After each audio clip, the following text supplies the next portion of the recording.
esta ya tercera semana de Creative Bootcamp. Yo soy Nicolás Rebolledo, soy profesor de diseño de servicios del Royal College of Art y director de diseño de Unity. Como hoy día vamos a trabajar en contar la historia de ustedes.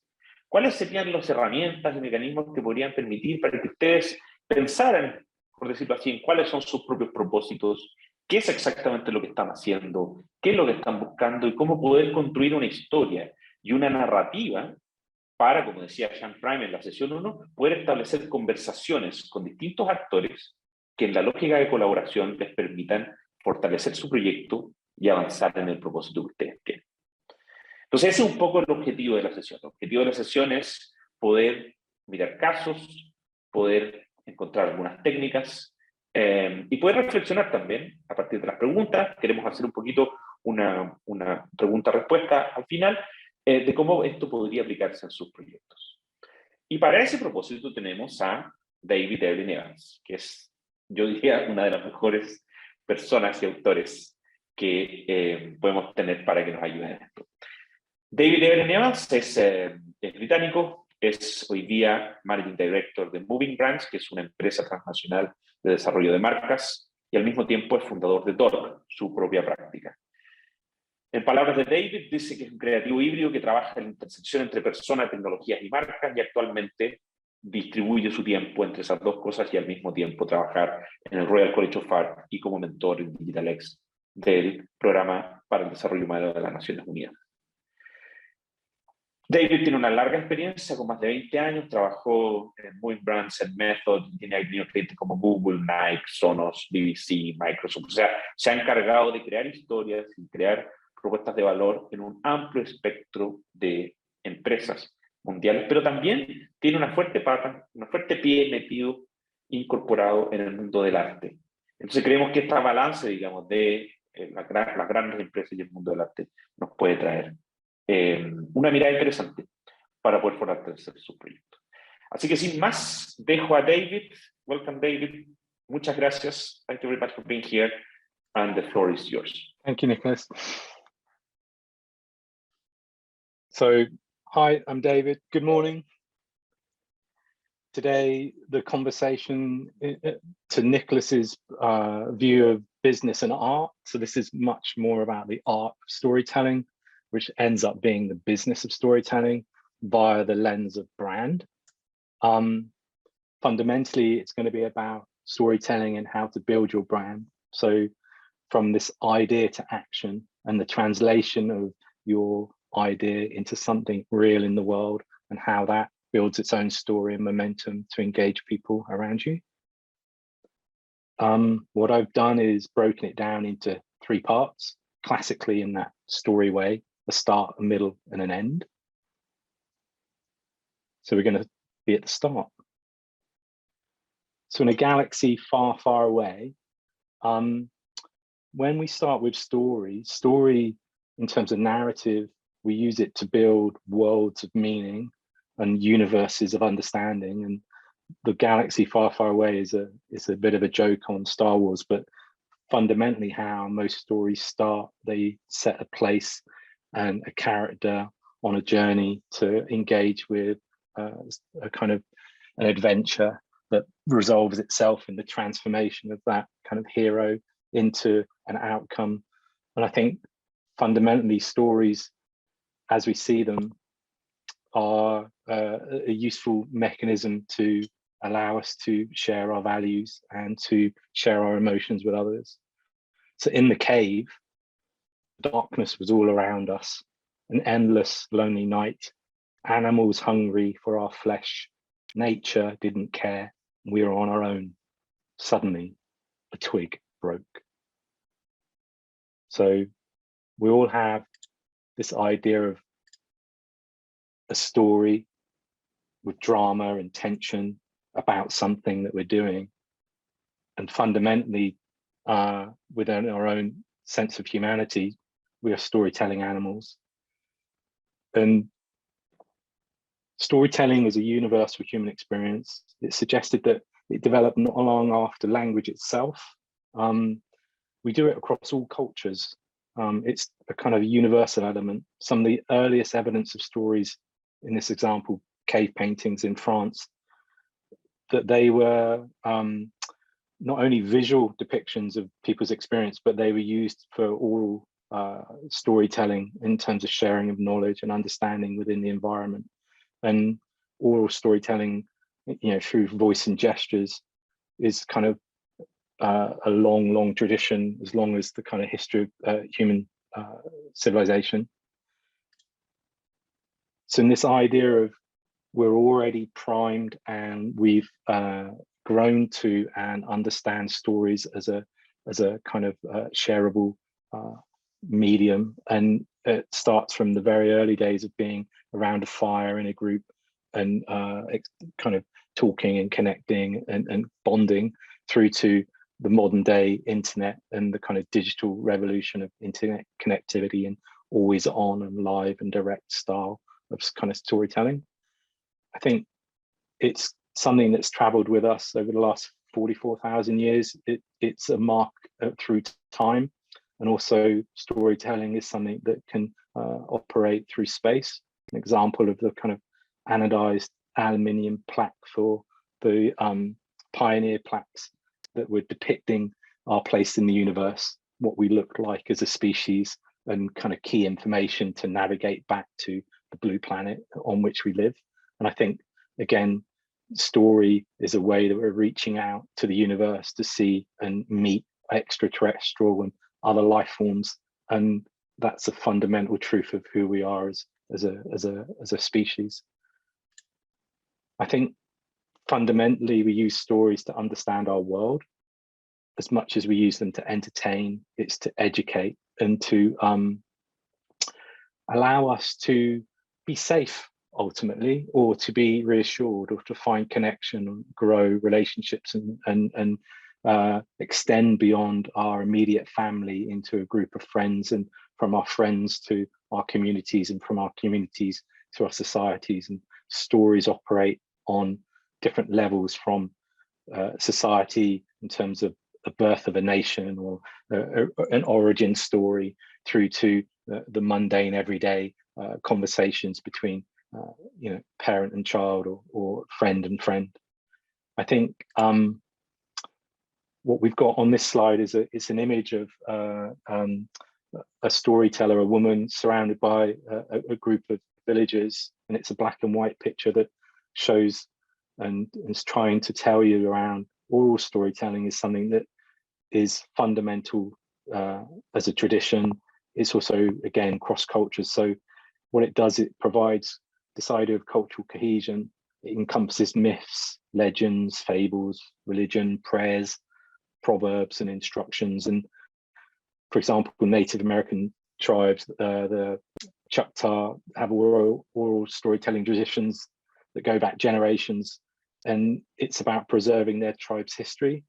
Or you've got sub-Saharan African strong storytelling traditions, and again, it's like an after dinner event where the village congregates around a central fire to listen to the storyteller. And in other cultures, they kind of entertain and educate.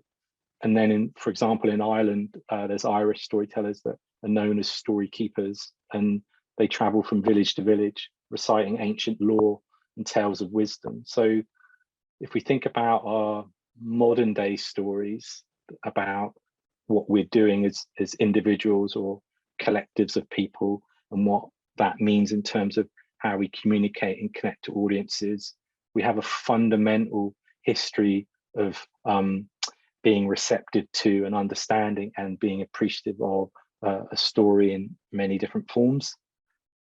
I think on screen now is an animation of a pulsing circle. On screen is this idea of method of loci, which is, because of oral storytelling and epic poems, it was about reciting the story and using what was effectively called a memory palace, this idea of populating symbols and visual aids within a kind of a journey to guide the retelling of the story. And really, it kind of relates to how brands use logos and identities and looks and feels to kind of trigger and evoke stories within our own minds. So what used to be a very old technique for memory and recall and recognition is very much a new technique in terms of the context of brand. I think this notion of written in clay. So when we think about stories being old, the kind of first fictional story of Gilgamesh is a mythic poem. It's appeared as early as the 3rd millennium BC, and it was an adventure filled with the Sumerian king named Gilgamesh, and they decided to kind of, he was described as a third man and this kind of 2/3 god character.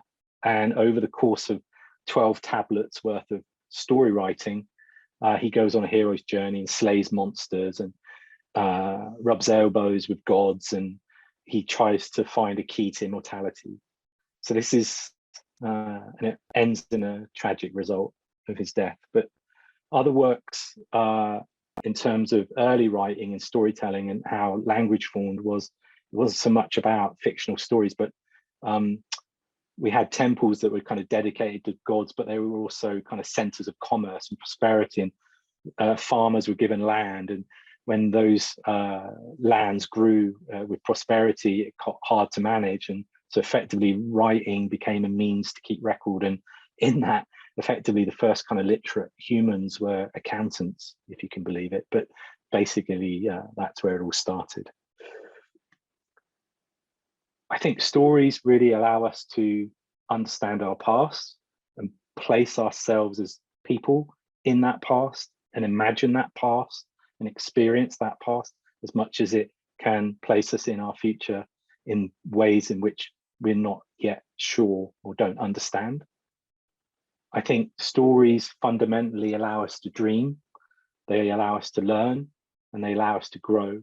And with that, we connect and enable possibility, opportunity, potential, all of these things that allow that story to guide us in our life and give us a reason for doing what we do and to strive for what we want to achieve. I think, again, coming back to what's the fundamental of story, it's really about connecting values between me and someone else. And in that connection, we have a shared experience, which means on a grand scale, we can share, global human moments that everybody as people and citizens of the planet understand as a monumental part of history. But also it allows us to tell stories, and this is a slide showing candid photographs of an average life. So messy kitchen and kids taking jumpers from a drawer and children playing near a swimming pool and somebody cooking for their child. But the image is about this idea of just this ordinariness of our lives. And even in that ordinariness of what we do, there's an ability for special and magical moments of storytelling that, again, give us meaning and purpose. Stories allow us to make sense and define moments in time. And on this slide, there's a smiley face, which is a reference to a UK dance movement in the 90s called Acid House. So it's a personal reference for me, but in that idea of your own moments in time and how they're signified with stories that help you understand and share who you are to others, that's the power. But also stories as a medium to convey information and news. And on this slide, we see a series of newspaper front pages with headlines. And for example, this is just happens to be around school shootings in America, but the kind of outrage and the public opinion and the reaction of us reading and understanding stories that are packaged and delivered for profit and for clicks and attention is fundamental part of how we consume stories today. And in one way, the story landscape is so rich and so full, we have to be selective around what we spend our time on and what we listen to, and ultimately what we believe. Another aspect of story for me in terms of brand is it allows us to go beyond the here and now So if you're creating something that's new or different, a distinct model or a different type of offer, then your story helps other people understand it in the context of their own life. And from their point of view and their perspective, they have the ability to engage and to have empathy, and therefore connect with you on an emotional level around what you're trying to do. And inherently, this is a slide that has an illustration of a space person landing on the moon. So it's basically this idea of stories allow us to tell facts, stories allow us to tell fictions, and not that fictions are wrong, but it gives us the opportunity to bring people with us to a new type of experience that you might be creating as a creator or an entrepreneur or somebody that wants to tell stories. And I think that's the power of it.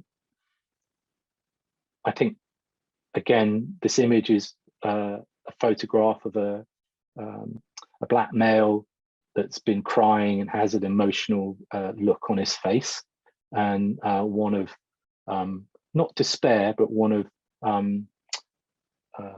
sadness in a way. But what this is saying is we want to feel something real.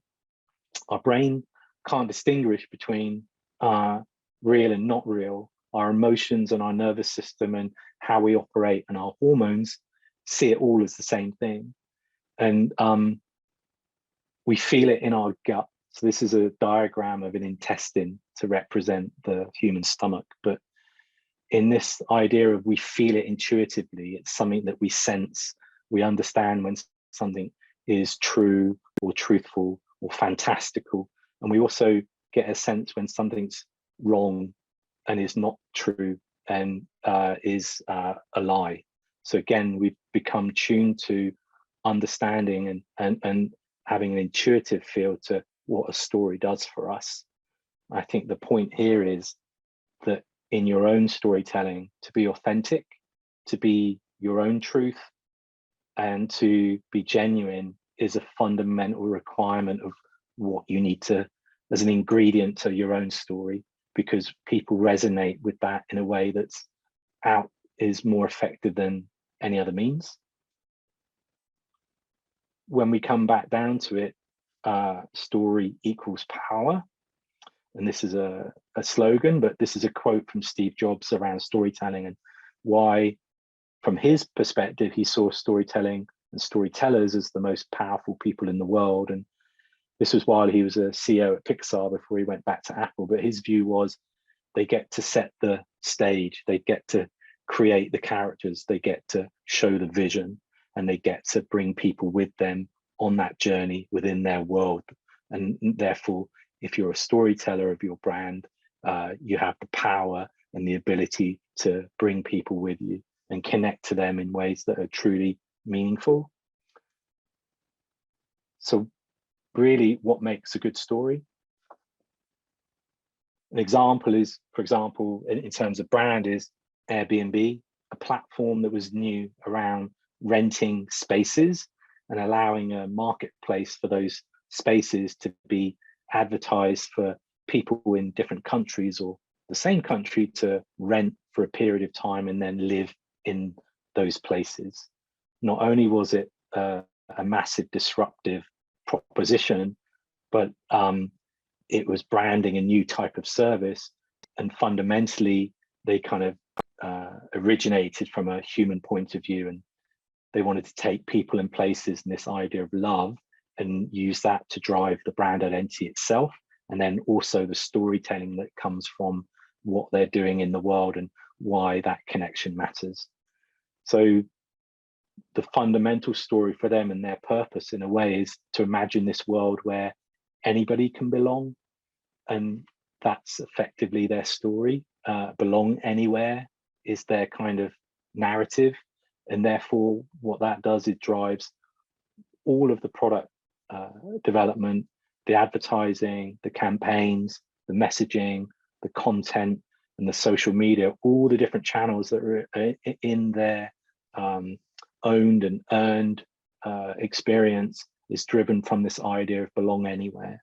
And the power of that story is driving their growth, the power of that story is driving their connection to new audiences, and that power of that story is allowing the community to create a living and have an experience with them that connects different people from different parts of the world in truly, wonderful ways. So they have a brand identity that helps them tell that story and is visually distinctive in the marketplace. This is reinforcing the belong anywhere attitude in a kind of upbeat and kind of flexible way.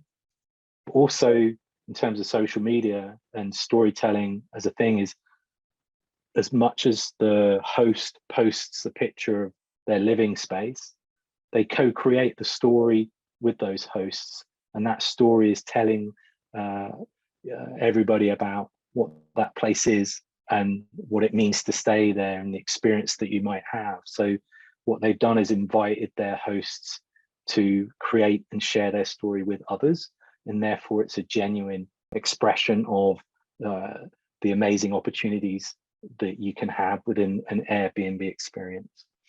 So just wanted to share that as a kind of lightweight example. Kind of stories change our brain. I think we've been conditioned over that 100,000 years to connect with stories, but storytelling allows the listener to process your story in their own experiences. And this forms connections. The kind of science term is kind of neural coupling or mirror neurons. But what it is the brain kind of mirrors the kind of meaning in the story, and it triggers similar patterns from the storyteller to the listener. And what that means is it helps the brain engage emotionally in a story. It helps us to understand and create empathy in terms of the character or the people or the place or the situation of that story. And the kind of hormone that gets triggered is called oxytocin. And what that does is it kind of allows us to have a feeling of, I am safe, I am okay, this is where I need to be, I am not at threat. And in that sense, then we're more receptive and more empathetic to listening, and it engages the brain in different ways. And I think, so as much as a story has content and meaning, it also has an effect, and that effect is absolutely physiological. It's why we feel empowered when we watch James Bond, or we feel sad when we watch a movie scene of somebody struggling. It's just our ability as humans to feel empathy for the story in which we're experiencing. This is kind of similar to this idea of a car accident effect. So when stories are personal and they're emotional, and this is important for you in your own storytelling, you engage more of the brain and they're better remembered, which means that they're more meaningful and they're more shareable to other people. And even if things require attention, if they're good or bad, it's this idea that we have to look, we have to engage, we have to remember. It's something that is inherently a trigger in us as humans. The idea I've got as well around story is, historically it's oral and then it's written text. And this is a slide that has two eyes to represent vision and audio and sound, but 90% of information that's transmitted to the brain in one context can be visual. And so therefore we're working with how something sounds, how something looks, how something feels, and a combination of all our senses in experiencing a story for the first time, but equally experiencing the same story many, many times afterwards and still feeling the same. It's an ability to recall and to relive something that we find memorable. So in this context, in terms of images are 1,000 words, but equally I would say we should demonstrate and tell stories in many different ways across many different senses to enable more people to understand them. This is a slide with a picture of an old an older person feeding a flock of birds and they're very hungry. So as visuals and what we're geared towards in kind of physiological senses, we process images faster than words inherently. And again, engaging all our senses is important for us to feel and experience a story at any level. And then where we are in terms of the kind of modern machine of media, whether or not that's news organizations or entertainment organizations or social media platforms, anything in between blogs and websites and apps, video has become the dominant form of content delivery, beyond what used to be more text driven and reading, as much as that's still present in our experience of a digital life. Video fundamentally captures people's attentions in a way that reading doesn't. And it's a distinction between leaning into content and engaging and leaning back and allowing something to be presented to you. And video arrests our attention in ways that text doesn't. And on this screen is a video of a very cute cat wandering around looking at the words on the page. The next slide is a diagram that shows our social connection. So it's me, we, and them, and the fact that stories inherently and have always been social, and how within a digital context, social now is amplified and interconnected in ways we would never foresee. And something can start very small, very local, and very different, and that can become overnight a story that everybody wants to hear, everybody wants to engage with, and everybody wants to be part of.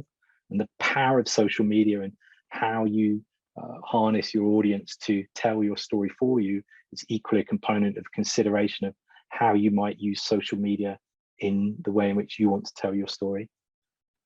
Because what we have on this slide is this idea of interconnectedness. So it's a matrix of different connected ideas of who we are, where we are, who are we with, what are we doing.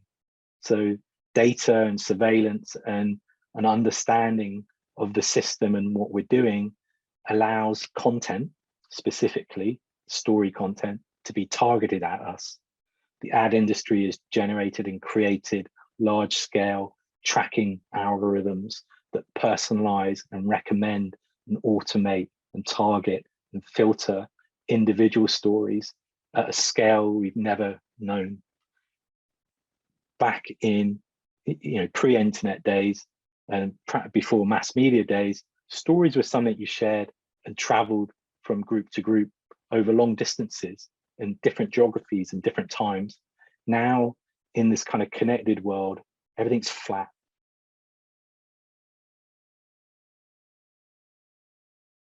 Everything's immediate and everything's because you can have your story that's unique. Your story can be shared and understood by a scale of people unimaginable before, at speeds unimaginable before, but equally you might and can connect with other people that have similar stories. So what that means is you can find your audiences and your niches and your long tail by just being yourself. There is always an audience for who you are and what you do. It's sometimes you might not know it at the time, but however different you want to be and how you want to tell your story in the world, there will be an audience. And I think that the challenge is for you to connect to them in a way where you are true to yourself and that there's a kind of a shared set of values, which is what I raised before. In this economy of ours, creative, spiritual, physical, monetary, economic, like all these different economies, the natural economy of the world, attention fundamentally is the kind of most valuable asset, and one in which most brands, products and services are driving towards and trying to obtain and take a slice of your attention. So within a brand space, when we ask about who competitors are, they would say, for an example, if you're even a health brand, say you're a health brand and you're trying to create a healthy product, they'd say Netflix is a competitor. You say why? This is because they want your attention to watch film or video and to keep you on their platform, so you keep watching films and videos, or YouTube films and videos, or Spotify listening to sounds. So all these competing brands are gaining our attention, and we only have a limited amount, and therefore where we spend our attention and what we pay attention to is part of our storytelling, but also how we as consumers consume stories. And inherently it's less, shorter, faster, and less effort. So this idea of humans and attention span, we actually have less of attention span than goldfish, which is quite surprising. 8.25 seconds on average for a human. And therefore you need to deliver your story in a way that gives that person the ability to engage, accept, understand, or find out more, ask a question, be intrigued, be accepting, or to deny and make a choice and say, no, thank you. But you have a very short window of time, whether or not it's an ad or a landing page or an app or a poster or an event. It's very much a small amount of time you need to get people to understand what it is you're trying to tell them as your story, for them to kind of engage with you as an audience. The extra to that is this ability to build a relationship. So interaction inherently gives us the ability, digital inherently gives us the ability to actively have a conversation with and a debate or a kind of community around topics of interest, stories that are story as activism, things that get us aligned to doing something in the world. And interaction is very much part of your storytelling kit, your toolkit, and how people land on your web page or read your story or consume your app is very much part of consideration. So UX, user experience, is fundamental kind of vehicle for how you tell your story. This is, in a way, again, that notion of attention is valuable. It's really just talking about we're moving, there's two forces. We're moving to being always on and always consuming and having this relationship with digital. And then on the other hand, we're moving away from digital and having much more of a relationship with nature. So these kind of opposing forces, the way in which you have to disrupt a person's feed, whether or not that's through video or text or ads or content, whatever form your story needs to take, effectively you're competing with a long list of other people's stories and other people's content that basically has to disrupt the feed of their everyday consumption and what platforms they're on and why and how stories travel across different platforms to get to you is, again, who you follow, who you like, and who you kind of subscribe to tailors the type of content that you're likely to get, both on who your audience is and who you want to basically grow as your audience, but equally you as an audience member for somebody else's creation and somebody else's brand and somebody else's story. This is Marshall McLuhan, so he's a kind of narrative theorist, but this idea of medium is the message is what form your story takes matters. Whether or not I have time to listen, and this is an image, a black and white image of a series of television screens with the words, the medium is the message on it. This idea of, is it a podcast? Is it a blog post? Is it a sound? Is it a song? Is it a radio show? Is it a TV program? Is it a blog? Is it a website? These choices we have in how we convey our story. It's two things. One, it supposes we have access. So I think creatively, we can tell stories in many other ways, not just using the media and the platforms and the apps that we currently have. And equally, by by understanding your audience, you need to shape your message and the format of your message in a way that they're going to consume. So we've gone from this idea of mass media to personal media. So how we experience the world through our smartphone is very different to how we used to consume media in general society. And what we have now is what stories have become shrunk into almost like micro expressions. Emojis, there's a picture of an emoji here. And on the other side of the screen, we have memes. And what memes are is a shorthand for an idea, a piece of information. And in the meme I've chosen is Soap Bay sprinkling salt meme, which was an internet meme of a few years ago. But memes as a form of persuasion, memes as a form of storytelling, emojis as a form of storytelling. These are the new ingredients that we have in our toolkit of creating stories and engaging the audiences. On this screen, there's fake news and mass persuasion, and there's a black and white image of Donald Trump's face blowing a kiss. And this is much more around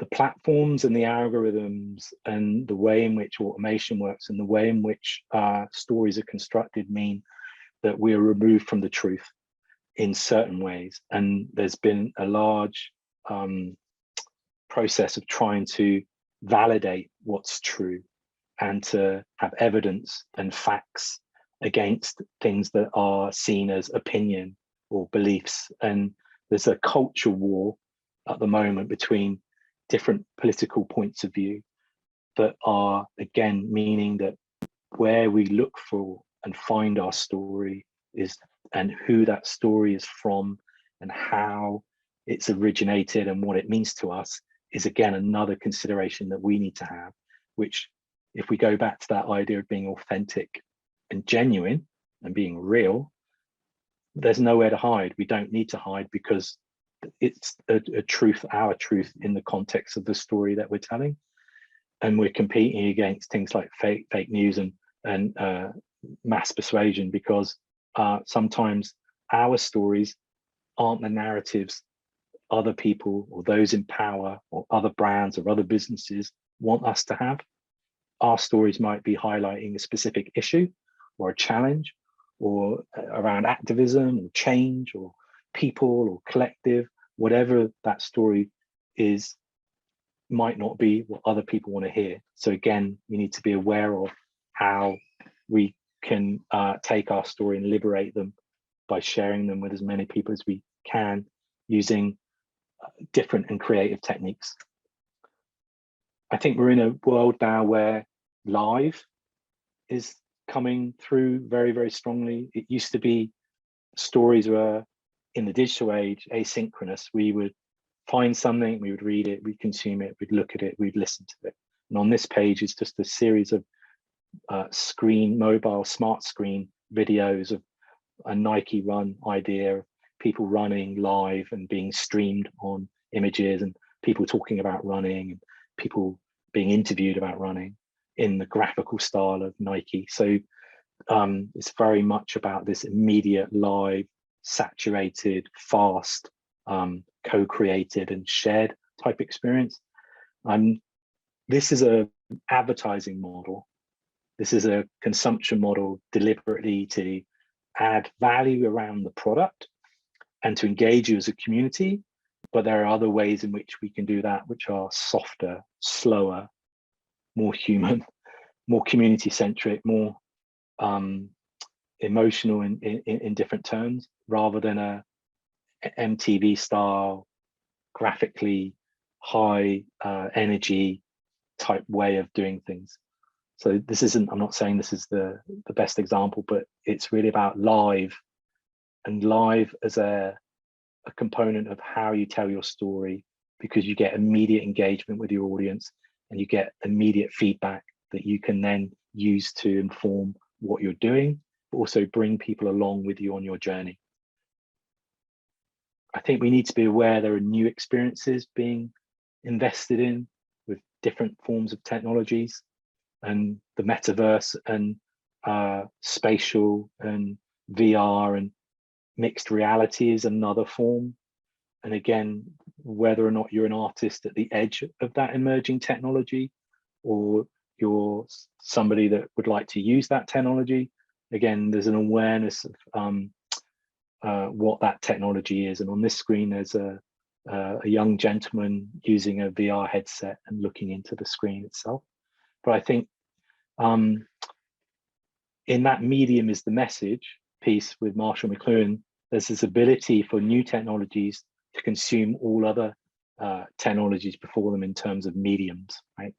So TV consumed radio, VR is going to consume things like video and space and social network, and what that means for storytelling, where you embodied as a virtual avatar, and whether or not that avatar is real.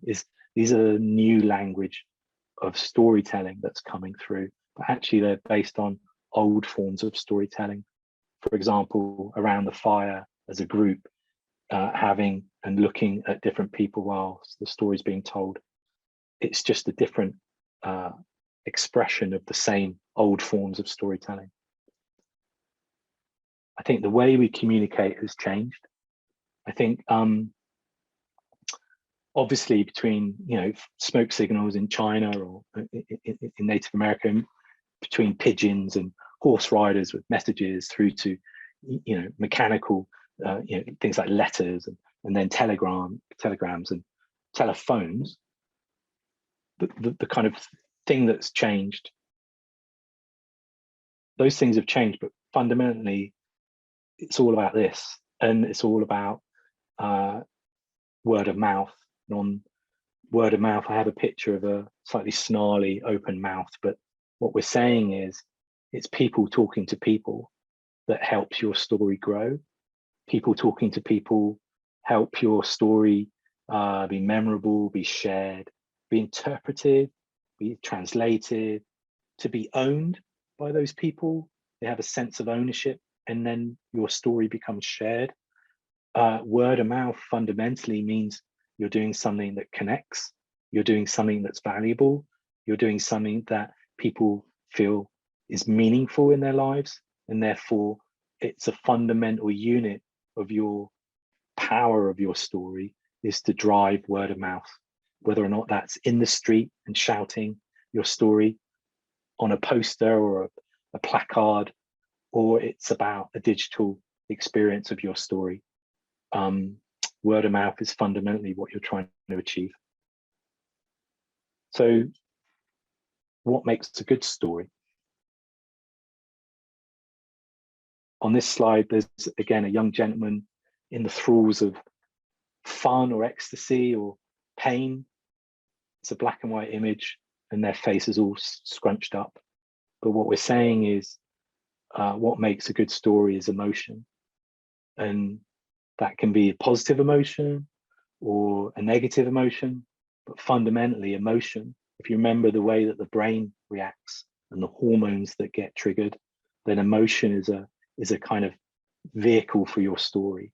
It keeps interest, it keeps engagement, and it keeps people hooked into understanding and equally wanting more. If they're rooting for you or they're rooting against you, it's inherently the same thing, as they're engaged with who you are and what you're trying to do. I think what makes a good story is relationship or connection.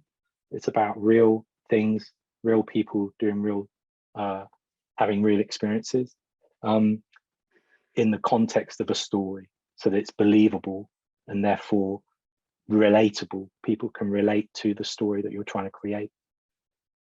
It's what makes a good story is relevance. And to be relevant, you need to understand who your audience is. You also need to understand how they like to listen or consume or understand a story. So on this page, there's an image of a black and white image of an older gentleman reading a newspaper, looking interested in the story that he's reading. On this slide, there's this idea of difference. We need to understand that what difference makes is it gives us a choice. I either like it or I don't. I either want it or I don't. I either it appeals to me or it doesn't. What difference gives you is the ability to stand out. What difference gives you is an ability to own what you do. What difference gives you is the ability to be found, and this ability to kind of stand for something that resonates with other people. And in your storytelling, you need to understand what your difference is as a value and as part of who you are, to then connect with people on a different level. And on this page is an image of a row upon row of men and women all wearing the same yellow t-shirt, indistinguishable from each other.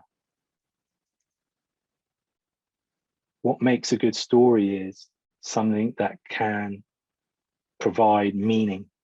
And on this screen is somebody with their hands touching each other, almost as if they're in prayer. But this idea of looking for meaning, spiritual or otherwise, and again, this connection of, if we think about the fundamentals of story, it triggers my empathy, and therefore I understand my place in the world. I understand my place in your story. I understand what I could be doing, and I relate it to my own experiences, and I relate it to my own ideas, and therefore it gives me meaning. And again, that idea of a shared value, if I connect with you over something you're doing, whether or not that's a cause or creative expression or a product or a service, but fundamentally I'm saying you're like me and I'm like you, therefore I want to belong, which then gives you another view on the power of connecting, having the shared values, finding meaning, and then a sense of belonging. These are all very, very powerful human feelings that help us love brands or hate brands, and likewise love stories or hate stories. But fundamentally, a good story provides meaning. So we're now in this idea of the middle. And this is a slide that just says the middle. And now we've gone on to how do you tell your story? So this is, I've given you a framework roughly of history of storytelling. It's very big, it's very long. This idea of understanding the world, allowing us to dream, allowing us to learn, allowing us to grow. Fundamentally, storytelling is universal, and it's about connecting us through emotions to provide meaning and for us to feel connected to the world around us. So how do you tell your story? So in a literary sense, this is a screen, we are on an epic quest. And so what that means is, in the theory of stories, in theory of narrative, there's a kind of hero's quest, which is called a monomyth. And effectively Joseph Campbell, who was an academic, kind of coined this phrase, and there was lots of research around what makes a good story. And what he did was identify this idea of a hero's quest. And it's, you have a hero that has a problem, that meets a guide, the guide gives them the plan, they call them to action, and the action results in a tragedy or a comedy. But if we liken it to, for example, George Lucas's Star Wars, it's basically Luke who discovers he's a Jedi that fights, he has Obi-Wan to guide him. He fights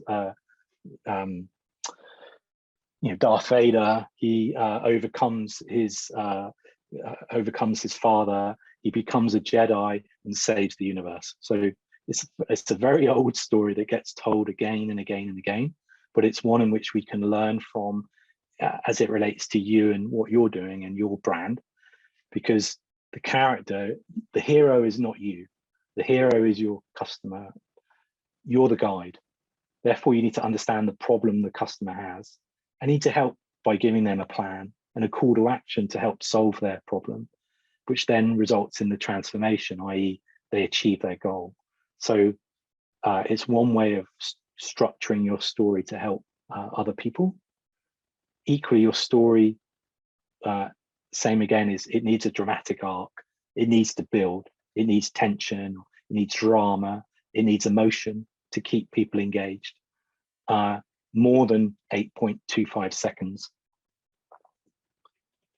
Equally, there's kind of Kurt Vonnegut is a writer. He wrote Slaughterhouse 5 and Cat's Cradle, and he's an American author. But he also wrote a thesis for an anthropology degree, which he failed. But his thesis was stories have shapes. And one way of looking at your story is what's the shape of my story? So rags to riches in terms of a rise is a curve to the top. Riches to rags is the reverse of that. So somebody that has a lot of money that falls on hard times and struggles, but in that struggle, they become better people. Again, a man in a hole is this idea of starting off well and then having a series of mishaps, but overcoming those mishaps to then again achieve success. Cinderella is an example of coming from the bottom and rising to the top and struggling with losing her slipper and then marrying the prince. Throughout lots of people's stories, there are similar shapes. One thing you can do is think about the shape of your story and how you're going to tell it. I think the other speakers talked about knowing yourself and this idea of, this kind of Greek philosophical idea of knowing yourself. Basically, understanding your beliefs and your attitudes and your view on the world fundamentally translates to your purpose. But in understanding your purpose as a vehicle for change, you need to do the work to understand why you are and therefore what you're going to do. And there's a series of exercises where literally you ask yourself why more than once to understand what's the absolute minimum focused purpose that's really clear and really easy and really powerful to express.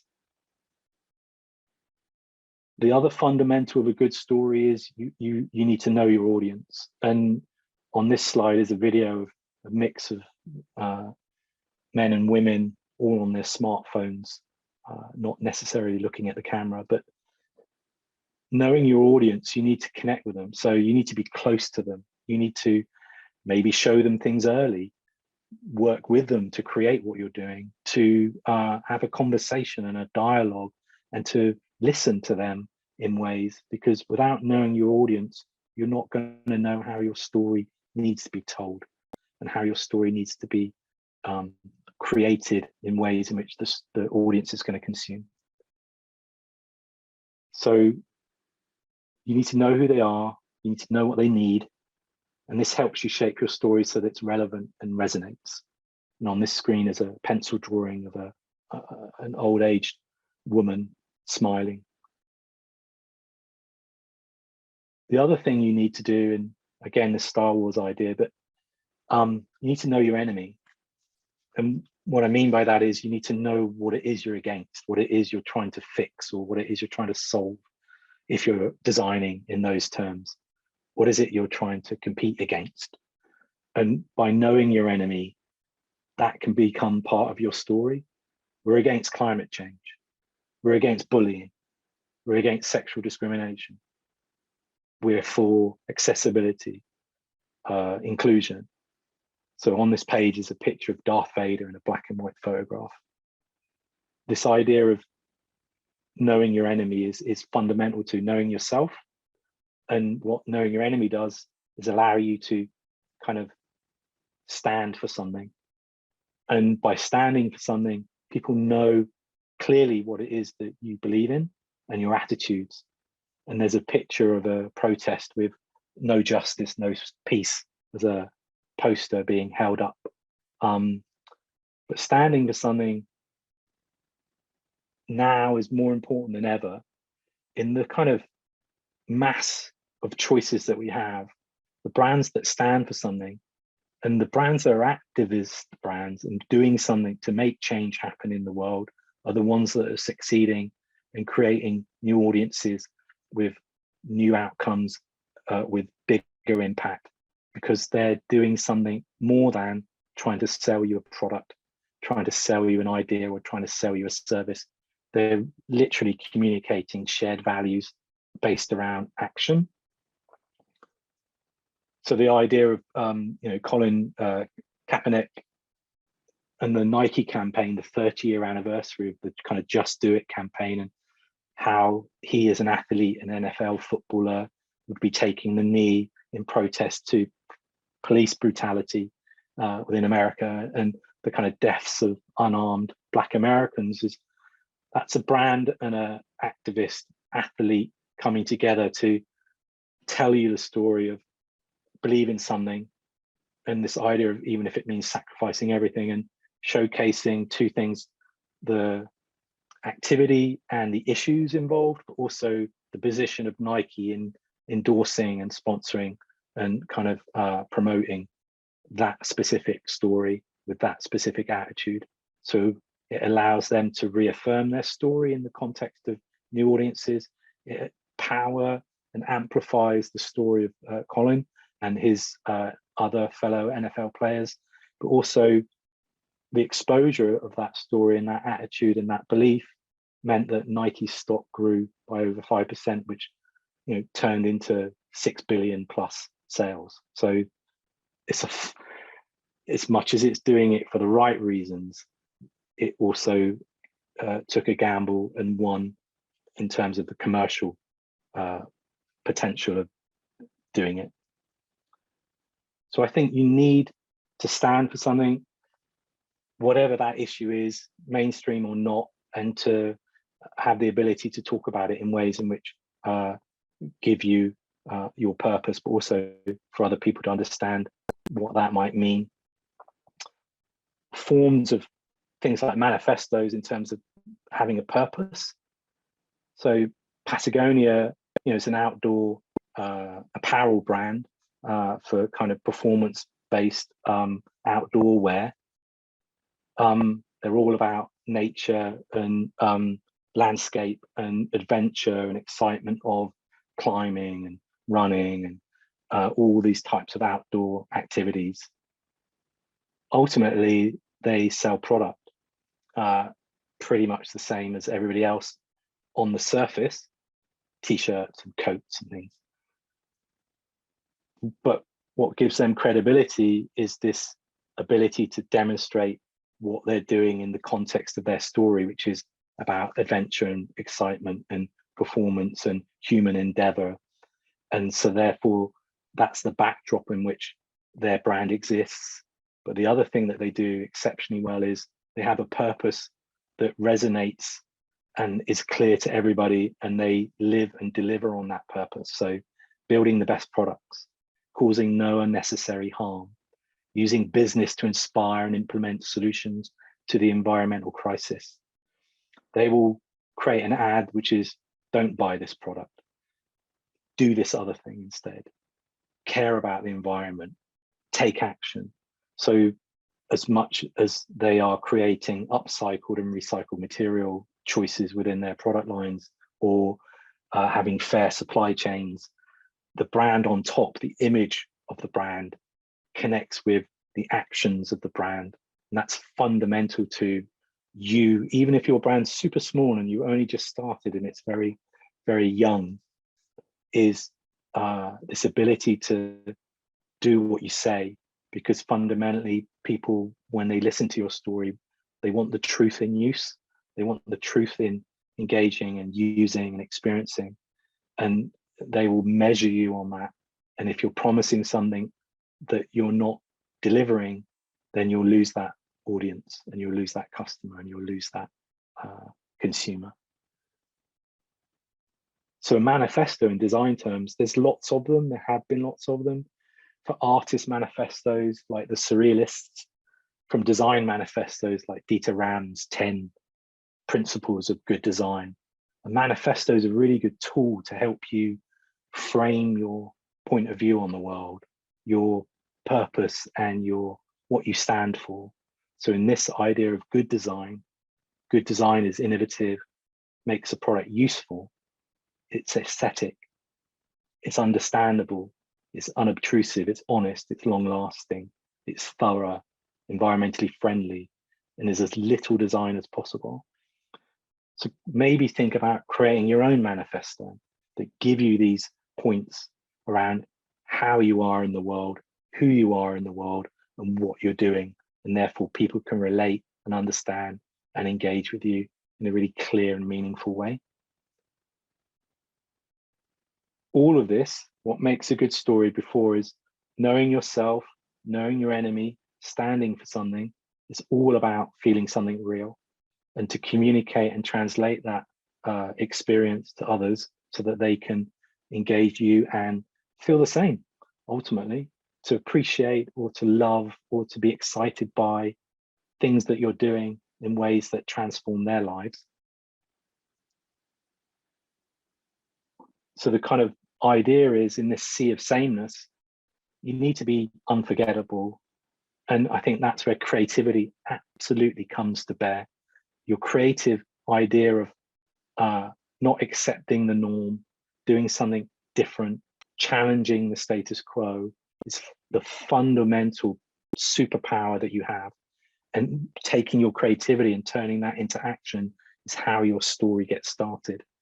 Do you remember the idea and action and generating this notion of shared values is the fundamental ingredients that you have to play with? I think involving your audience, this is Bethany Williams, and she is a fashion designer, and she's using fashion as a force for change. She's working with social projects and communities to try and work out ways of giving textiles a second chance. So upcycling, recycling, and kind of transformative practices within fashion. But she works with the community and they design together. So she's involving everybody in her story. And therefore it's a shared story of an idea, the approach to creating fashion, and then how fashion transforms other people's lives, not only socially, economically, spiritually. And her view is she didn't just want to comment on a community. She didn't just want to observe and tell a story about a community. She wanted to work with that community in their spaces and change their economic gain by employing them in the work that she's doing, and for them to share the value that gets created. So this is a very different model to classical fashion, and therefore the creativity of her model, the creativity of her product, and the creativity of her storytelling has meant that she's become a great success in trying and experimenting new forms of making and new forms of business and new forms of community. So this is why I share that example. Another example is you can tell your stories through process, whether or not you're collecting and categorizing what you do. But process could be the research that you do, the prototypes you make, the toolkits or the mood boards or the infographics or the posters or the documents that you create. All of these are storytelling artifacts that can be real world, analog, they can be digital. It doesn't matter. All of these things you create can help tell your story in ways that are unexpected and unforgettable. And I think, again, the Bethany example and this idea of stories through process, for me, there's a really small little brand called Weird Walk, and they're a UK brand, and they're about walking. This idea of walking in nature and kind of wandering. And they started off on Instagram, and they have a story which is, by walking the ancient paths, we hope to fan the faint embers of magic, leading us back towards optimism and re-enchantment. And their fundamental idea is about connecting history and nature through folk lore and stories and tales and old wisdom. And for me, they've created a brand around walking in a way that walking was never seen as specifically interesting or cool example within the UK.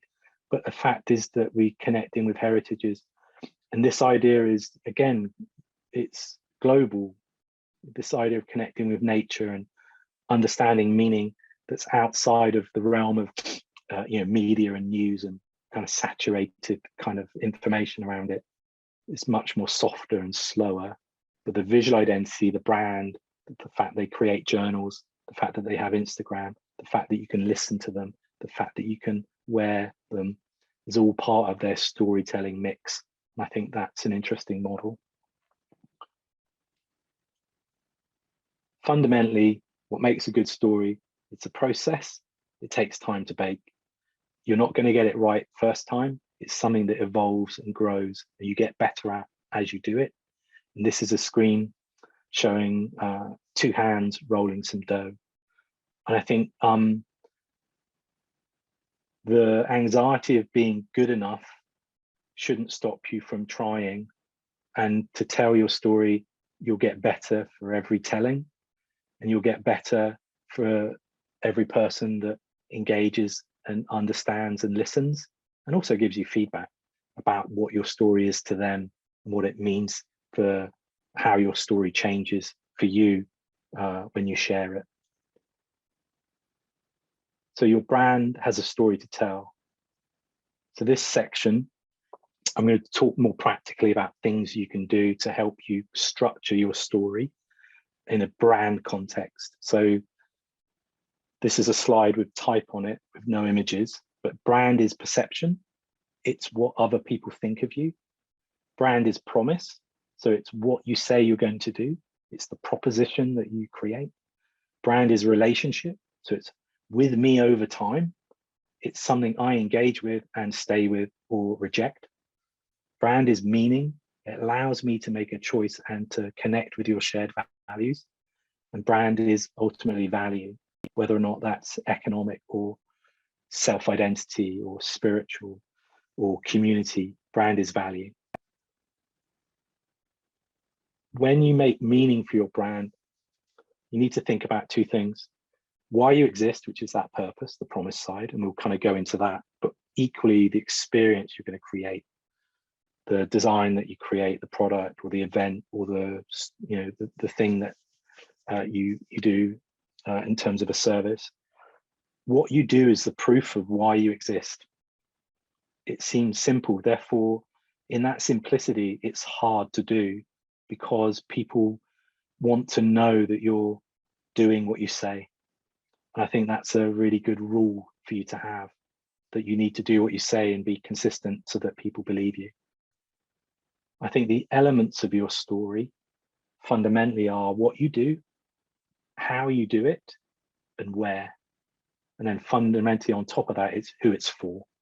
But where you start is what do you do, how do you do it, where, and there are questions you can ask that give you your understanding of how you tell your story in the context of your brand and what your brand needs to do to find an audience. More strategically, brand as a framework, it's a name, it's a purpose, it's a set of values, it's a voice, it's an identity, it's a proposition, it's a product or a service, it's a message, and it's a set of channels. That's to do with identity and marketing. Effectively, your brand is a set of parts that need to relate to each other so that then when people experience it, it comes across as believable. How you do that is this idea of what you speak. So the voice, the what and how of what you say, the tone of it, the look, your identity and how you look, and then the way you do it, which is really about your personality. So on this screen, there's a series of dots, and each set of dots has a different type of behavior. Some are wiggling, some are knocking into each other, some are growing. And what this slide is about is your personality as a brand has a set of behaviors, and those values, those behaviors help you speak, help you look, and help you act in a way that's relevant for your audience and it's true to your brand. And then once we understand how we speak, how we look, and how we act, connecting with your audience, and on this slide is a diagram. On the left-hand side is you, and on the right-hand side is your audience, and in between is a series of steps. And those steps are brand, who you are, narrative, your story, media, what it is you do and how do you do it, and the experience that you create.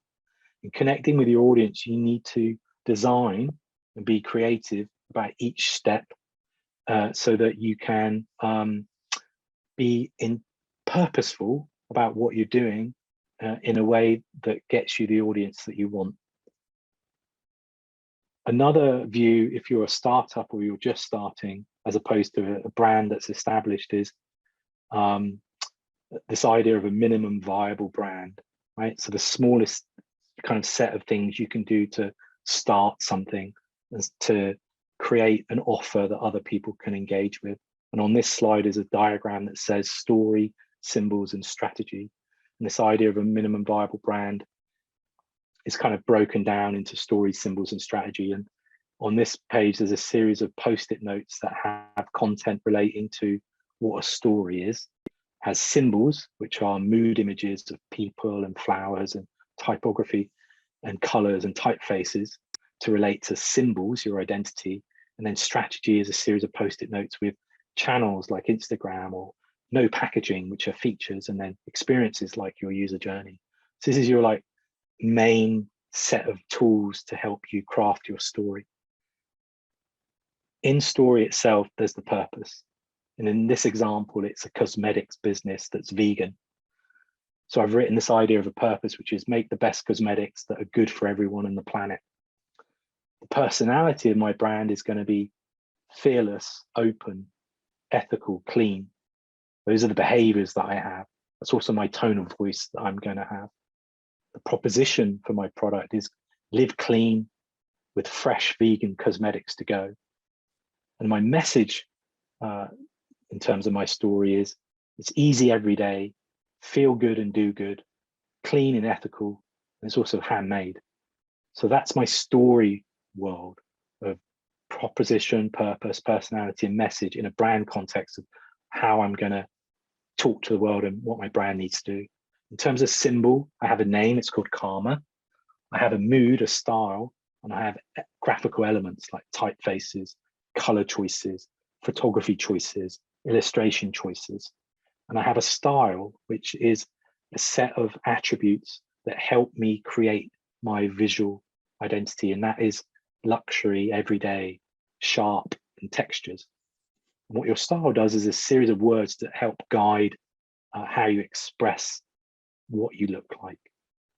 So the story is helping you express how you speak. Symbols are helping you express how you look. Strategy is expressing how you act. So you've got the experience journey for people, mapping that out, whether or not you're an event or you're a digital app or you're an art show or some other type of model. The channels around how you go to market, where you go to market. Again, who are you connecting with as an audience? And then features of what you give. In this example, it's no packaging, it's plant-based, it's community, and it's how-to, educational content. So with this one page, I have everything I need to start my brand and my storytelling and my marketing and my connection to an audience in a way that helps me shape and make decisions going forward. When you define your purpose, there's different ways to do it, and there are different tools on the internet, but one tool you might use is this one, and this is a diagram of a page that says how to create your purpose. And it's a statement that says, I exist to, brackets, what you do. I exist to what I do for, brackets, your audience, so that, brackets, your impact. And if you need somewhere to start in terms of asking your why and figuring out your why, this is a really good tool to do that. By saying why you exist and who you exist for and what you do for them helps you shape your purpose. Then on this screen, it's about capturing your values. So again, there's a poster, placard with values on them that say fearless, open, ethical, and clean. Your values might be real, genuine, bold, courageous, brave.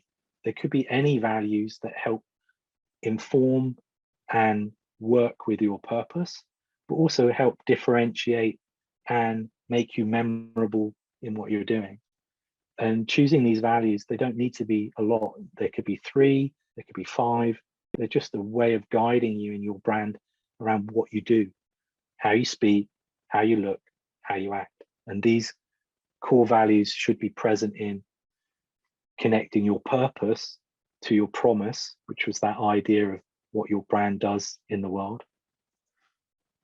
The next one around your proposition is, again, another diagram that looks like a form that you fill out. But on this one, for your proposition, it's for, brackets, your audience, who, brackets, what they need, your how, which is the thing you do, and then a so that, the benefit that you provide. And again, another easy framework to fill this out to help you create a proposition by asking questions and filling in who your audience is and what do they need, what the thing is that you do, and why is that useful. This is another example of one of those tools that you can use to help you. Where we get to messages, this is slightly different. So we have our purpose, we have our proposition. Messages can change depending on who we're talking to and why. And so therefore, a kind of framework for messaging helps you connect your purpose to the proof of what you do. So the proposition, in our example, this is a form, living clean with fresh cosmetics to go. My messages are about easy everyday convenience, feeling good and doing good, so giving back, and then being clean and ethical. And the proof of those things are in the product that I create, in the effectiveness and charity work that I do, in the ingredients and the kind of natural things I use. So in a messaging hierarchy, and a message being a smaller story that fits into your larger narrative, you need to connect those to the proposition and the purpose so that, again, that promise and proof are connected, which when you think about the truth of use, when people are experiencing what you do, it's believable and meaningful and memorable, and therefore they come with you on your journey. On this slide, it's about style and mood, and this is a visual slide with images of a white-haired woman, some typography examples, some natural textures, a product package example, and a woman that's had a portrait taken with a drone. So it's an overhead shot of a woman in what looks like a spa pool. And for our vegan brand, you would create the style, so bold, clean, sharp, texture, luxurious. And then I would find mood imagery that gives me that impression, gives me that identity feel from a style and a mood and an art direction point of view. And I would use that as a starting point to translate my purpose and my audience understanding into an identity, which means I create a logo, I create a website, I create an Instagram. The things that I do that I'm sharing with the world has an identity that's in and of my purpose, driven by my values, and expressed in how I speak, how I look, and how I act. So, example, this is a photograph of a creative wall with post-it notes and visual examples of typography and illustration and photography as an example of designing an identity. It's very much a hands-on process where we're working with keywords, visual stimulation, and choices around type or image or color. And on this slide, there's a brand called Remix, and the kind of narrative for Remix is shake up your life. And what Remix was a health app that got created for a Spanish market for Gen Z people to engage and improve their health by doing well-being activities with friends. So the Remix was the name, Shake Up Your Life was the story. And then I'm showing examples of things like posters and identities and how the identity got put together in terms of effectively a digital app, but Shake Up Your Life being the core story. and then applying that with a visual identity system that made it distinct and different. And then on this screen is a series of UX and UI screens that demonstrate the key idea of the app itself. So a person would feel a certain way, and they would choose an animation or an emoji, and they say, I feel bad or crazy or stressed or anxious. And then they would tell the app how they wanted to feel. So I want to feel relaxed or calm or excited, and they would shake the app, and then a series of recommendations of things that they could do in that moment, or soon, or with others would come, and that would give them suggestions around how to improve that mood through doing things for themselves or with others. So that's a kind of brand piece to that. So you've got your idea of the story, you've got your symbols, you've got your strategy, and in that strategy, you've got things like defining your experience. And even if it's you tell your experience as a story, like a scenario, one day I'm doing this and I go here, and from here I go there, and I meet this person and I have this experience and I feel better, and I share it with others. Whatever the journey is, you can design for that. And again, the brand helps you understand how to make it different, how to make it relevant, and how to make it meaningful and memorable for people. And that's another tool in your toolbox. Ultimately, within that idea of creating a brand from nothing, make it and make different versions of it and test it with the people that you're trying to connect with. And you'll soon see if there's a fit. And if you get a fit, then double down on what's working and why, and learn from that, and then involve those people in that process so that it becomes this shared experience for you and it becomes more powerful for them. And that's the end. So I wanted to say, there you go. In essence, I know there's a lot of information, I've talked a lot. Know your why, which is your purpose. Be your truth. You don't need to be other people's. Think about how you speak, how you look, and how you act. Make it memorable and invite people in and share. I think those, in terms of principles of building your brand through your story and how you share that story with others, is a fundamental kind of starting place to kind of grow, gain, and build audiences for your future creative endeavor or business, whatever it is that you want to be doing. Thank you. So you want to stop the sharing, Nicholas? Gracias, David. Thank you, David. Alejandra Martínez nos cuenta que ella tiene un proyecto de emprendimiento que lo que busca es enfocarse en inclusive design, en el diseño inclusivo para diseñar productos de la casa. Sin embargo, al parecer, dice, existen prejuicios sobre esa inclusividad. No tengo muy bien, y si puedes, Alejandra, ahí en el chat, quizás dar más precisión sobre ese prejuicio, porque su pregunta es, ¿cómo contar historias que tienen que lidiar con prejuicios de una audiencia? En el sentido, perhaps I'm going to do it in English. If the audience has certain prejudice about what you're doing or certain topic, you want to go involved in the topic, how you can deal with that prejudice? Yeah, okay. I think we're all, the inclusion is a topic and a thing that's rightfully center, and to connect with others in a way that's respectful and appreciates how they live and how they experience the world. I think on the one level, I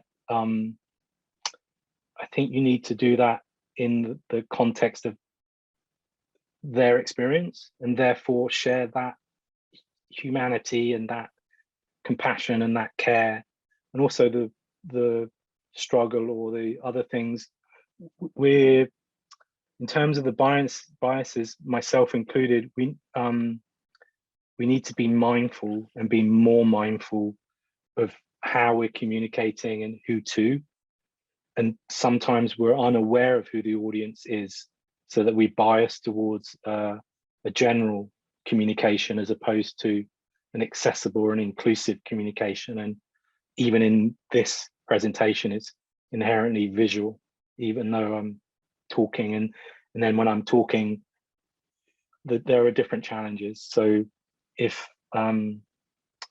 things weren't clear, or if I didn't do stuff, I apologize for that. So I think we need to be, as designers, we need to raise awareness and show awareness, and to show what good looks like in relationship to actually doing it with the audiences and the people that we're trying to communicate with.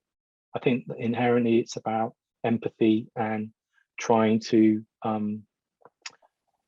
lose our biases and just to see how we can design more effectively for everyone. Hopefully that gives you a view. Sí, sí, creo que es interesante lo que dices, porque también pensando aquí en este mismo evento, ¿no? Producto de la necesidad de ser más inclusivo, se prototipó algo que está funcionando. Si lo ves, C. Rodríguez está ahí trabajando con una traducción simultánea y que está trabajando, o sea, que la gente lo puede ver escrito. Y creo que ese es un ejemplo justamente de adaptarse al contexto y poder empezar a establecer ciertos rasgos de empatía. Así que es muy interesante. Hay otra pregunta que creo que puede ser interesante para muchos de los proyectos, que tiene que ver con el impacto de COVID y el tránsito a lo digital. Alejandra Espinosa dice, tengo un proyecto que nació como una pulquería, a place for drinking pulque might be a drink, traditional run by men, que lo guían hombres, pero que en el caso de ella es manejado por mujeres. Producto del COVID tuvieron que cerrar y transformar este proyecto, esta pulquería, en un espacio digital cultural, pero ahora tienen muchos desafíos para poder vincularse a esa audiencia que era física, que estaba en torno a este tomar el pulque. ¿Cuál creerías tú, qué guía darías de cómo trasladar una experiencia que es eminentemente física a un espacio digital y potencialmente híbrido? Y eso es algo que puede servirle a muchos de estos proyectos que son muy basados en el contexto y en el territorio.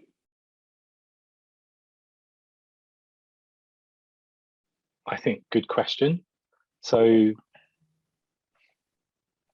in terms of a drink culture, so you have ingredients, brands, the social drinking aspect, and how drinks are made and the ritual of drinking. All of those things are stories and content that you can add to the bar as a thing, as an idea. So bar as an idea, not just bar as a physical space where you drink, but if you take bar as an idea digitally, it's still about people coming together, having conversation, friendships and catch-ups. And in the context of drinking, maybe the model is that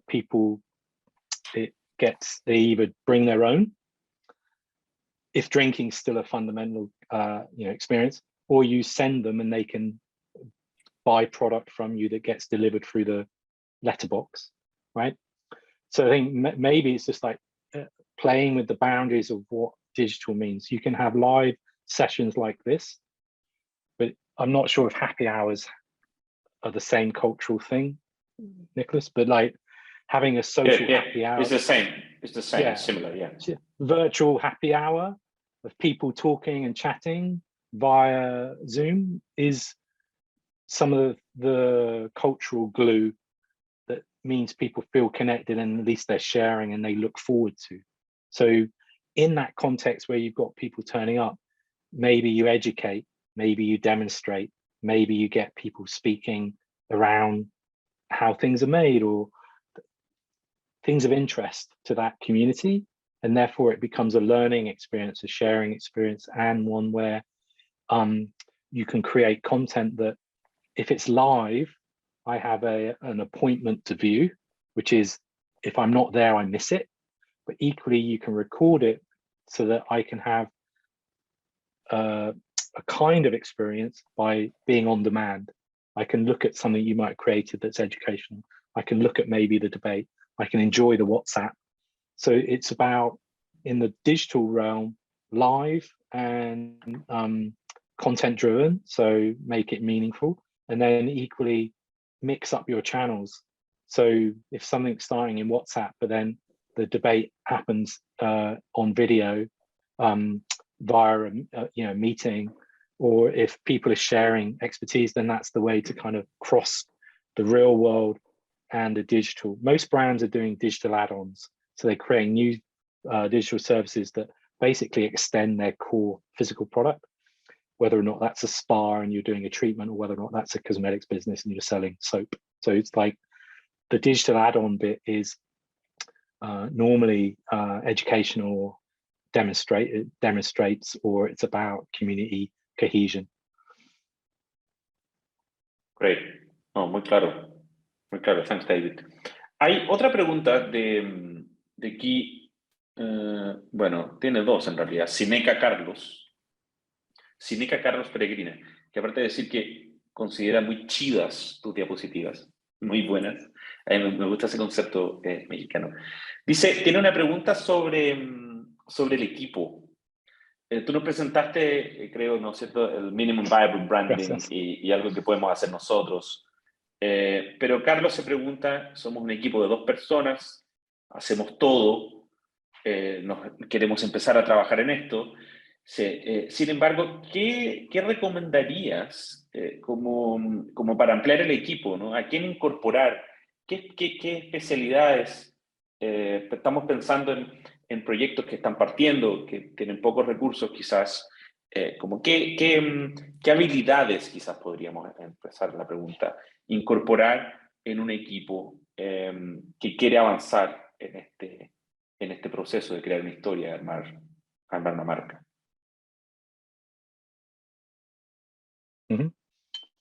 Again, good question. In that kind of lean startup way, where it's 2 of you or 3 of you and you're all sharing the same skills, first you need to like prove that the idea can work. Like that would be the fundamental starting point. When you want to build traction, then how you build traction. So if it's about a design, identity and an expression in a brand sense, there are many tools that are free, many resources that are free, and examples of Creative Commons photography, Creative Commons illustration, typefaces, all of that stuff doesn't cost money. And then there's a marketplace. There's 2 ways to go. You can there's a marketplace for freelancers that you can pay $5 and you get something. And if you don't have design capability, you can have a relationship with somebody that does have design capability and work out a cost and a project that fits your budget. If it's much more about friends and family, work out who you know in your network that can do things for you that you can't do. And then when you want to scale and you have the backing to scale or the resources to scale, then it's really about developing the product idea first and allowing that to build traction that generates a fit. Or if it's about revenue, then you need to generate revenue to invest in yourself to then take your business to the next level. And there might be crowdsourced versions of that, like Patreon and other crowdfunding platforms where the community give you the opportunity to scale. There are community platforms where people offer their expertise and skill for free, and it's a mutual exchange, and people like to help and support.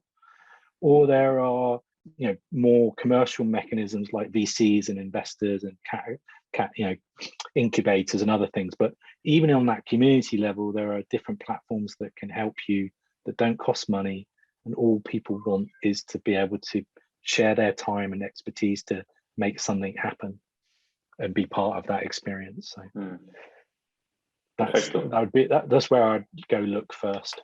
Yeah. No, very clear, very clear. Hay otra pregunta también de Sineca Carlos que me parece interesante. Están buenas tus preguntas, Sineca Carlos. Que tiene que ver, diría yo, cuando tienes pregunta, Carlos, ellos tienen ofrecen servicios a múltiples audiencias. Ellos tienen un cine enfocado en la niñez, por ejemplo, dan el ejemplo, pero también hacen funciones para madres, para papás, para otra gente. Pero como pregunta más general, cuando tú tienes un proyecto que le habla a muchas audiencias, ¿hay que crear más de una marca? ¿Hay que crear dos marcas, dos voces? ¿Qué No, consejo darías en esa línea? yeah, you can have one brand and one voice, but different messages. If you think about your overall narrative, for example, just the delight and joy of cinema, the joy of film, right? And what film does and the amazingness of cinema and film and watching, then who you're talking to matters. So you change your message to the kids, you change your message to the parents, you change your message to men or women and make it relevant to them. But it fundamentally comes from the same place, the joy of cinema.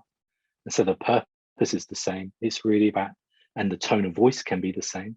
Your tone of voice doesn't need to be in a box. It's a thing that can live and have range. Sometimes, like a person, you can be serious, or you can be playful, or you can be simple or complicated. That personality and that tone of voice should give you the tools to say, hey, we're talking to kids, and we'll get down on their level and look them in the eye and say, that was amazing fun. We love this film, you know, look at the colors, look at the unicorns, whatever the films are, right? Have fun, enjoy yourself. To parents, it's they're safe, people are engaged, it's clean, everybody's happy, your kids are thriving. Like, so you can say different messages with the same tone of voice, but the tonality can change. You don't need multiple brands to do that. It might be you have sub things going on like a kids club, but that's something that sits within the overall brand. But that's then to do with the scale of the cinema and how big the audiences are and whether or not you want to create a club, like a loyalty thing that helps people pay less but watch more. So there's, again, that might be something that you consider, but that's a sub brand. You don't need that to be a different brand. Yeah. Great, got it. Yeah. And I think perdón, en la misma línea de combinar dos cosas, en este caso David me queda bastante claro, habla de combinar audiencias y aquí tienes una misma historia, una misma marca, pero tienes mensajes distintos que tratas de abrazarlos al propósito. Eso es lo que entiendo. Abrazarlos al propósito y poder, en el fondo, a partir de ahí, construir coherencia, diría yo, coherencia discursiva o coherencia narrativa. Hay otra pregunta de Vianet Adaí, que también habla un poco distinto de cómo mezclar cosas. En el caso de ella, dice, tiene un negocio de alga costura que busca mezclar dos elementos: slow fashion, recycling, circular economy, y textiles oaxaqueños, como a craft, algo craft. O sea, tienes el slow fashion y las nuevas textiles. En el mundo de la moda, se pregunta ella, en este discurso de la moda, que es muy frívolo, ¿qué recomiendas tú? ¿Poner el foco en transmitir la calidad del producto o hablar del propósito del proyecto, el propósito sustentable o la calidad del producto oaxaqueño, el atributo artesanal, por ejemplo? ¿Cómo balanceas esos valores? I think both. Both are inherent in that story. So the craft and history, creativity and culture of what you're doing and why that resonates and why that's important and why that's meaningful is one part of that story. And then the approach, the sustainable, the ethical, the way in which you're taking that heritage and that craft and creating unique fashion is the kind of the end point. That's the transformation. It's craft and sustainability. It's like one is what you're doing and the other is how you're doing it. And I think that's an okay story to tell. And if you're transparent and you demonstrate that, then people can see it and engage with it. There's a fashion example. Ursula de Castro she runs Fashion Revolution, and she has an Instagram, and her first campaign was "Who Makes My Clothes?" And it was a social campaign of holding up the names of the actual people that made the t-shirt or the trainer or the trouser, and that grew massively and created a movement around sustainable and ethical fashion, because she was demonstrating and making visible the people that are actually doing the labor, actually crafting the fast fashion that everybody threw away.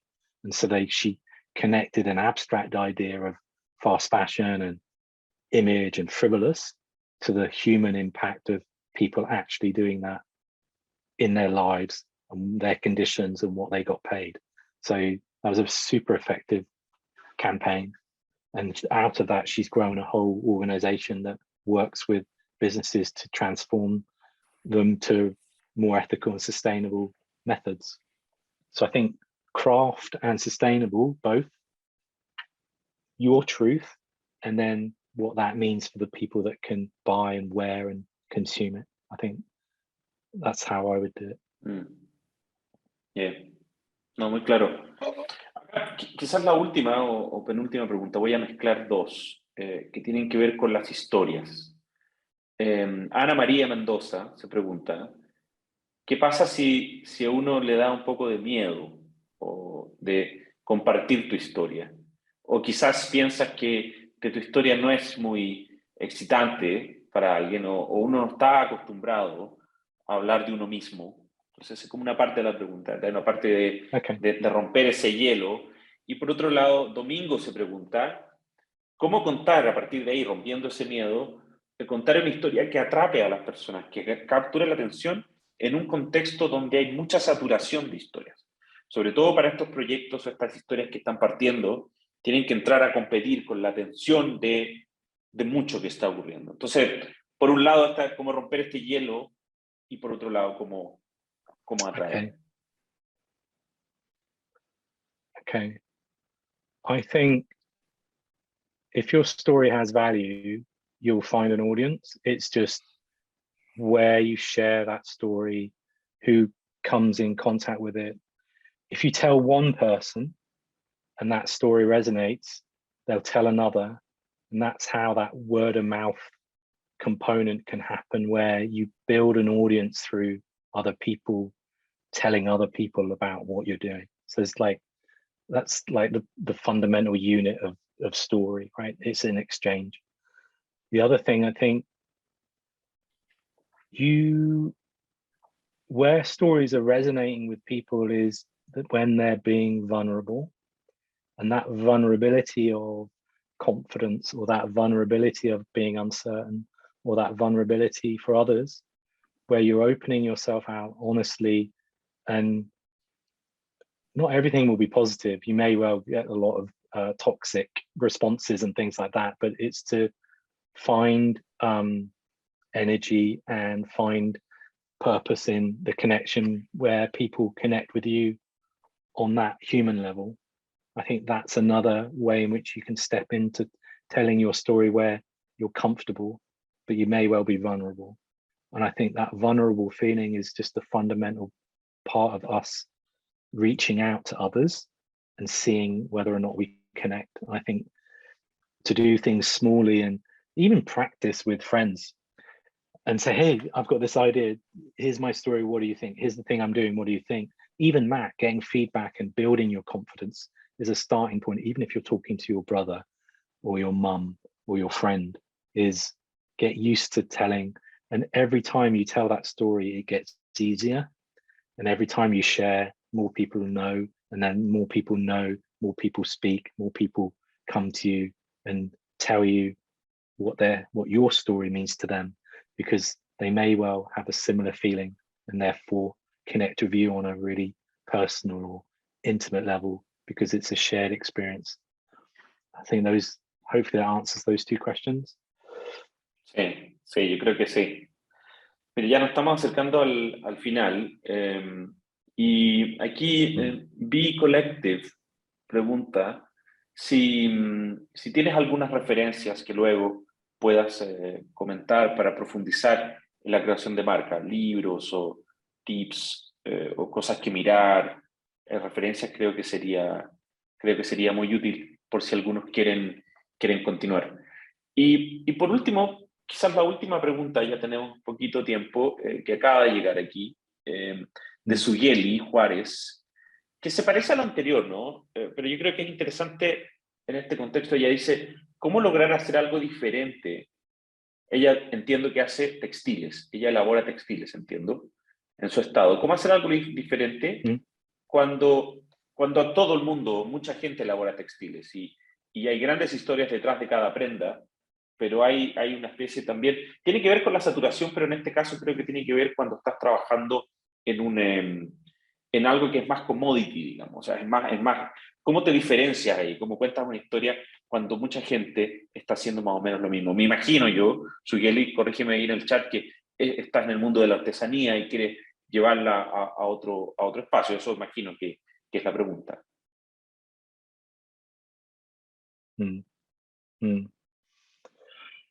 The first one around brands and resources, there are a bunch of different books. There's like Wolf Ollin's book on brand. There's the idea of creating storytelling brands. There's ones around corporate identity, which is much more visual design. I think if you do a web search, you will very quickly see, even if you search for the top 5 books that can be useful. What's more useful is if you go and look at people's portfolios or agencies that offer branding and read what they do. So there's a process where understand your purpose, understand the competitors, who are you competing against, what opportunities are there for you to be different. And it might be really small. It might be we're different because we're a color. We're different because we make things in a certain way. We're different because of our people. We're different because we have a technology, or we're different because we have creativity. Whatever the difference is, those things give you opportunities to then work out creatively how you might make a difference in that space, even when everything's the same. So it might be that you create an idea of creating clothes that are shared and everybody can share the clothes, and that's actually your difference. It's not the clothes itself, it's how you wear the clothes which is different, you know.